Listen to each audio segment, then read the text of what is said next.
Hello， 少年，欢迎来到耳机玩家，我是蓝的海洋。今天我们聊一款秒塞黑黄梨1300铁。手头这台是丝膜，看起来做工还是挺漂亮的，调音宽松细腻，比较耐听。手头这台稍有使用中觉得偏硬了，于是发过来检测看看。稍有已经自己拆开了面板，但是没有发现什么明显的状况。好的，那我们现在一起检测看看它具体是什么样的情况。Let's go。从左右耳频响差异来看，耳机的中频部分有明显的衰减，初步判断问题出在中音动铁。来吧，我们先目视检查一下分频器，然后再检查一下从分频器到各个单元的导线有没有明显的问题先。从目视检查上看，理清各条线路，除了中频动铁引线松动，并没有明显断线。这样做好防护后，我们先把中频动铁焊下来，看看参数上会有什么样的变化，再测试一下中频动铁本身有没有问题。好了，这样引线就焊下来了，中频动铁已经断开了。测试频响发现偏差并没有变化，说明中频动铁确实没有发生。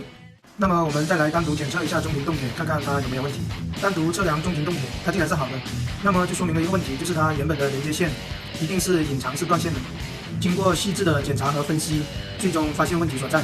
中音动铁断线的原因是这个动铁的一个焊点连接线的位置就在这个阻尼的下边，刚好跟阻尼贴合在一起。引线焊点压在阻尼的下边，时间长了，引线就渐渐的压断了。相信这只是一个个例，这款耳机我还是挺喜欢的。那么等会我们维修的方案就是把引线焊接好，焊接好后把阻尼的这个部分垫高一点，让它不会直接压在焊点上，这样就可以防止下次再发生同样的问题。好了，现在做好防护，我们先把引线焊接回去。焊接动铁需要注意极性相位，焊接最好是一次点上，这样才能保证动铁不会被高温烫坏。测试看看。黄色是之前偏差的，红色是 OK 那边，黑色是现在这边，频响已经恢复正常。那么我们就可以把盖子粘合回去了，先适配看看。OK， 我们只要把它架高1毫米就可以隔离开焊点了。涂好架高的树枝，先用点光源把架高的这部分固定好先，然后周边一圈放入光固化灯，固化完成。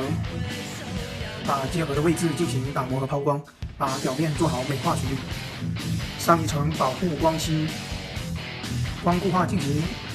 这样就完成啦，恢复了光光亮亮、顺滑顺溜的外观。检测频响相位失真，一致性 OK， 恢复正常。奶油的即视感还不错，接合位看不出痕迹，和没拆过一样，漂亮好听。少年，快带上它，成为这条街最靓的仔，今晚就能约到广场舞大妈。好了，今天就聊到这，感谢关注耳机玩家。如果觉得视频还不错，欢迎点赞和关注哦 ，Thank you。